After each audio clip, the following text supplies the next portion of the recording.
working on my cardio. It's perfect with this audio, you better call an audible. Celebrate this victory win, it's so applaudable. I don't need the audience here, cause this is all I know. Crossover, fade away, we living in a great time. Better get your weight up or get ate up at the baseline. This'll be the jump off, started with a jump ball. Throw the alley-oop off to my crew, now that's a dunk ball. 2 points and one, you about to foul out. Free throw all net, everybody wild out. I can let my game talk, you were just a loudmouth. We can get the ring with the whole team and then the crowd shout. Hello again, Irish fans, and welcome to this week's edition of Inside Notre Dame Basketball with Mike Bray. I'm Jack Nolan, joined as always by the head coach of the Fighting Irish. And Mike, your guys picked up another win this week over Miami, your team's 6th win in the last 8 games. Well, Jack, we're playing well at the right time. We're trying to make a run at this thing down the stretch, and I love who we've become. Those 7 guys in our rotation really know who they are and are playing well off of each other. Now, the upbeat mood around this program right now was somewhat tempered a bit this week by the fact you lost another important matchup with Clemson on Wednesday night to COVID, a game your team really wanted to play. Yeah, I mean, it was a chance for a quality win. Clemson has had a very good season. You know, they are right there earmarked to be an NCAA tournament team. And if we're going to make a run at that, you got to beat a couple of those people. So we lost that game. I don't think we're going to be able to make that game up. But our guys have been really mature about these cancelizations. We come back in, we practice, and we get ready for the next one. When we come back, we will take you inside Purcell Pavilion for all the highlights of Notre Dame's 2nd win of the season over the Hurricanes of Miami. You're watching Inside Notre Dame Basketball, presented by the experts at TireRack.com.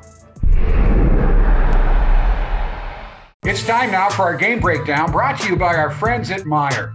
The offensive rhythm that you had in your 93-point effort at Duke was just not there in the opening minutes Sunday night against Miami, but the impressive thing was your guys never got frustrated. They just kept battling. You know, a lot of times, Jack, when you are flowing so great offensively the game before, the next game, you can almost predict it's going to be a little bit of a dogfight. And early, we had great looks that we had against Duke, but we couldn't make them.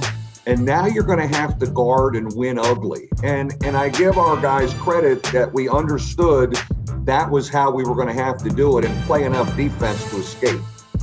Now, it seems to be becoming a theme in every game that both of your big guys score early in the paint, and they scored your first 4 points in this one as well. That's a nice thing to have.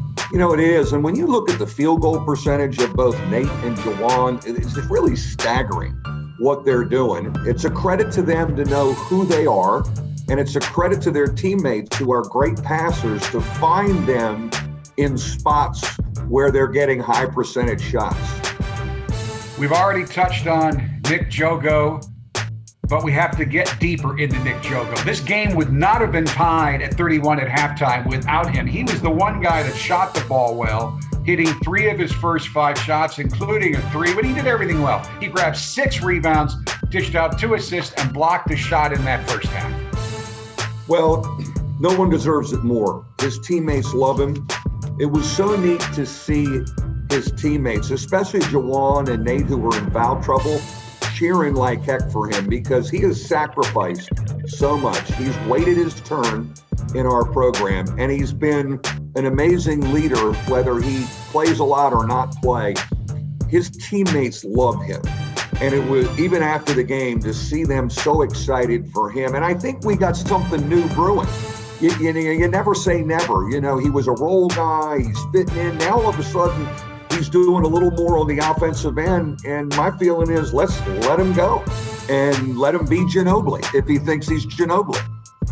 We have got some Jogo plays to break down coming up later in Irish Intel, one that really shows how his game has grown. Now, you've been really good in the opening moments of the second half this year, and this game was no different. Juwan Durham scored your first 5 points of the half, and he has become a consistent offensive threat for you throughout each game. Yeah, he's really, again, I'm thrilled with his senior year. You know, again, seniors having really good years has been a kind of a something in our program we're really proud of. And you know, getting it into him in key spots, He's hitting his short jump shot as well. He's getting on the offensive board. He's getting fouled. He can make free throws. He is a great offensive weapon. And the thing I haven't even mentioned, he's a great passer for a big guy. He really finds his teammates. Now, in the first half, it really looked like a night where you guys are going to be as cold as the weather was outside, but they bounced back in the second half, 53% shooting. You didn't shoot it well from three, but you dominated points in the paint, 26-16. You know, it's kind of been a little bit of who we've been the last couple of years. We struggle a little bit offensively sometimes in the first half here at home, but we find our rhythm when our offense is in front of our bench in the second half. And we really got the floor spread and got some good stuff. We got some drives to the bucket and made some key plays. We lost the lead there, and then came back and had a great run to finish it. But our defense was the key the last 5 minutes of the game because we were going to have to defend to win. We'll be back with more on this week's edition of Inside Notre Dame Basketball right after this short timeout. Now, even though Nate Laszewski sat for 12 minutes in the first half, he didn't lose his edge. He was your top performer in the second half, scoring 12 of his 14 points in the game in the half. He grabbed 5 of his 7 rebounds in the half. And after Notre Dame, after you fell behind by 2 with just under 7 minutes left, Nate responded with a personal 7-0 run that gave you a 5-point lead. And really, that run gave you control of the game the rest of the way. That's a good sign of mental toughness. You're in foul trouble, nothing's going right, but you're not over there moping or worrying about it. And then when you do get in, you pick your spots and you give us the lift to really give us enough room to win the game. I've really been proud of his mental toughness growth. He's more of a veteran now, and he did not check out mentally, even though he was in foul trouble. First time he was really in foul trouble like that the whole season. He waited till we needed him, and then he really struck. A lot of growth for him this season. Now, there's no question Nick Jogo was the player of the game with a team high and season high and game high. 18 points, 9 in the second half, 9 in the first half, 7 rebounds, 3 assists, and 2 blocked shots. But we haven't mentioned another guy who was key, Dane Goodwin. And that's in part because Dane had another not flashy, but very solid Dane Goodwin game. He recorded his second career double-double with 11 points, including 3 big threes, a career-high 11 rebounds, 3 assists, and he blocked the shot in 38 and a half minutes of action. He's on the floor so much, Mike, because even if he's not scoring, he does so many of the little things consistently for the entire game. Well, as you've seen by his minutes played, like Prentice, it's hard to take him out of the game. He's just doing so much. And like Prentice, he's in amazing physical condition that he can play 38 minutes at a high level and play really hard. Again, Dane Goodwin's conditioning and physicality to be able to do that night after night is something that I've been impressed with, and I'm not sure that's what we were going to get out of him.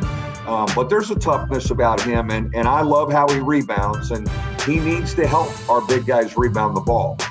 You had 4 guys in double figures and 1 guy with 9, and that's the guy I want to close out with. Trey Wirtz had 9 points, including a huge 3 right in front of your bench with 2:14 left, and that was what I called on the broadcast the dagger. It put you up by 8 for the first time in the game and basically put the game out of Miami's reach. I thought starting with the Duke game, Trey Wirtz is now comfortable, and here he comes. He played great in Durham, 6 assists and making key plays for us. And I thought he really, against Miami, felt it even more and was confident. And he is a heck of a shooter. And his roommate found him in the corner for that 3-point shot that really was kind of the seal the deal kind of shot. But I just think he has gotten now very coming from I'm not playing this year to starting to being a key guy. I think he's made a great adjustment. I love where he is right now, his feel for how to play in our system. So the Irish win their 6th game in their last 8 outings, a 71-61 victory over Miami to secure a season sweep of the Hurricane. We'll be back with more on this week's edition of Inside Notre Dame Basketball right after this short timeout. It's time now for this week's edition of Irish Intel. This is where we give control of the video to Coach Gray as we break down some of the best plays from the previous week of action. Mike, our first play this week takes place early in the Miami game. I have heard you say so often that when you begin a possession, you want a touch in the paint. And this play shows that in the paint touch does not necessarily have to be made by one of your big guys.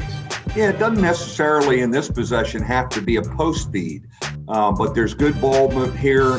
Dane on a curl, but we're getting deep in against the defense, where we've curled it, we've got it deep, we kick it out, and then here we go again with another drive, and that's just a good offensive principle, inside, out, and then attack the basket again. Mike, during the current streak of 6 wins in 8 games, not only have your two big guys, Leschewski and Durham, played well at the same time, they have played well together, setting up each other for good shots, and this is a great example of that in the second half against Miami. Great example of a team that loves to pass to each other. And our big guys, as you mentioned, Jack, really love playing together, Jawan and Nate. But a nice probe off a ball screen by Prentice. And his court vision has been fabulous this season, as we know. He finds Nate on a great cut, moving without the ball, and Nate takes care of his big man teammate partner. This is a group that loves to pass the ball, and we lead the ACC in assist to turnover, and it's helped us a lot in these last 8 games. Mike, our next play demonstrates a couple of things. 1, the positive impact confidence can have on a player's performance. And 2, the offensive skill set Nick Jogo takes onto the floor every game. Well, when you're confident, and Nick Jogo is really confident, and he just kept getting more confident in this game, ball movement here. And for him, his spacing is great here. He caught the ball deep. And so the defense really had to get out to him. Post feed, which is another principle. We come back out, and then he goes off the dribble, and he can put the ball on the floor, and then he's got great size and athletic ability. He can attack the rim, but he moved through our offense patiently there and then took what the defense gave him. Mike, virtually every day in practice, you work on game situations, and one of those game situations is breaking full court pressure late in the game, and that work paid off big time as your Irish broke Miami's full court press late in Sunday's victory to go up by 10. Well, we've tried to concentrate it on a little more since the Georgia Tech game in Atlanta. We did not handle pressure well, but here we do get it in. We have good spacing against it. We're down the floor. We use our dribble. We swing it back, and there's a receiver here. We throw ahead, and you always like to attack pressure to score if you can. If you can make them pay for trapping you in the backcourt, that's really a positive, and we did a good job of it there. We'll be back with more on this week's edition of Inside Notre Dame Basketball right after this short timeout. 6'7" freshman Tony Sanders Jr. has played in 13 games this season and started 1. He has scored 9 points, grabbed 5 rebounds, and come up with 1 steal in 67 minutes of action. He finished his high school career with 1,966 points and more than 500 rebounds while helping Gulliver Prep win 3 Class 4A District 16 titles. Tony, welcome to the Mike Bray Show. Thank you for having me. Now, you and the rest of this year's freshman class have had one of the most unique and, dare I say, difficult introductions to college and college basketball of any freshman class in history. What has this year been like for you on and off the court? It's been a roller coaster. A lot of highs and lows, but as Coach Bray always says, stay in the course. Just stay in the course, doing everything you're supposed to do with protocols and everything, even in the classrooms. And just on the court and just always bring our A game. So we've been doing that really well for all the freshmen. So. Now, Coach DeCesar also compared you to former Irish forward Ty Nash. Are you familiar at all with Ty? And if so, do you like that comparison? No, I'm not familiar. He was a hardworking, physical, frontline player who was very good around the basket, rebounded well, and just worked very hard all the time. So it kind of sounds a little bit like, well, how you just described yourself. Yes, definitely. Now, you also describe yourself as a gym rat. What does being a gym rat mean to you? Being a gym rat, what it means to me is pretty much showing up on time, just working on your craft pretty much every single day, and just trying to get better from it. So that's what being a gym rat means to me. Now, I heard your dad had the keys to a gym near your house, so you can go there anytime you want to when you're at home. Is that true? Yes. So how much did you take advantage of that? We took advantage of that every day. After high school, after the Zoom calls, after the Zoom classes, we go to the gym, just shoot, and just work on our craft together. So, as a self-proclaimed gym rat, what do you think of the Rolfs basketball practice facility here at Notre Dame? What more can you ask for? Really, like, Rolfs is a great place. I pretty much sleep in there. So, yeah, it's just really nice. Now, you've already shown you're ready to compete at the collegiate level. In fact, you made your first 2 shots that you ever took as a college player, including a 3 in Notre Dame's 8-point win over Detroit Mercy. I mean, that's really unusual. I don't know a lot of guys that make their first 2 shots. What was it like? You played against Michigan State, so I guess you got some jitters out. But that Detroit Mercy game was really important. So when you went in there, how did you not have jitters? Well, what was going through my head when I subbed in, obviously, like, very nervousness. I was really nervous, but also had a lot of excitement. So when I hit those first 2 shots, I felt my groove and I got going. So it was really nice to even have the guys back me up, older guys. So it was really nice. And that's the way we would like it. Tony, thank you, and good luck the rest of this season and beyond. Thank you. We will return to wrap up this week's Mike Bray Show, presented by TireRack.com, right after this timeout. Mike, your team has won 6 of 8 and has put itself in position to be considered for postseason play if you keep winning. And for that to happen, you need the remaining games on your schedule to be played. And right now, as we speak, you feel good that they will be played. Right now, I think no question that both Louisville, and Boston College next week are going to be back online. They are scheduled to play this weekend. So hopefully that means, we can play them next week. Syracuse, as of the taping of this show, is a go, and then we're going to head to the Carrier Dome. So fingers crossed. Again, we test 3 times a week too. We've been very, very fortunate, but I also know, we could get bit at any time as well. Syracuse above you in the net rankings. It will be a road game against a team you're very familiar with. You've played all their key guys before. Yes, I think, both teams really know each other and know the styles of play. Both really gifted offensively. Both teams that can score the ball. Both teams that have had their issues defensively, quite frankly. Certainly when you play Syracuse, you play against a 2-3 zone. But, when you have a group that can pass well and can make shots, I think our guys like playing against zones sometimes because there's not somebody up, ball pressuring them all the time. Now, assuming Louisville does return to action on Saturday, next Tuesday, you will be playing a team that's only played 1 game since February 1st, so they've had to deal with coming back from COVID. The other hand is they might be really, really rested. Tell us about that challenge. I don't know what the advantage or disadvantage is now with these shutdowns.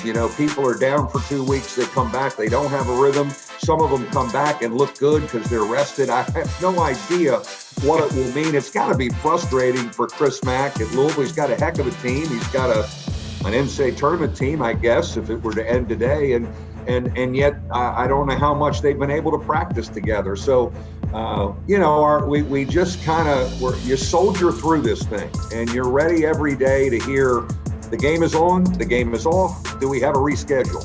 And that's how we've lived really since Thanksgiving. It's more stressful for the coaches. Our players have just rolled with it and said, whatever, tell us when the next game is, coach. And I really appreciate how they've handled it.